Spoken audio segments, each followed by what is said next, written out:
Masalan, yangi mashina olsa ko'rolmaydi. Qayerdan oldi lekin bu ichi yonadi, qaytadan kuyadi, qaytadan achishadi. Bor ekanda jamiyatimizda ichimizda bu bir-birini ko'rolmaslik, hasad degan narsa. O'shaning uchun bir qo'shdingizmi, do'stingizmi, tanishingizmi yangi mashina olsa muborak bo'lsin, yaxshi kunlar yemang. Bizga ham nasib qilsin. Havas qilib qo'yish kerak. Yangi uy oladimi, to'y qiladimi, boshqa qiladimi?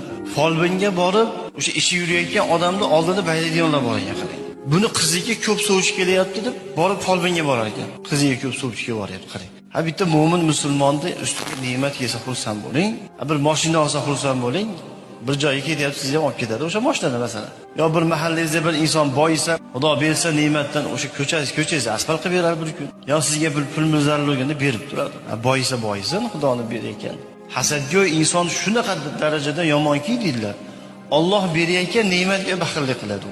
Xudo berayotgan ne'matga baxillik qiladigan inson bu hasadgo'y deydi.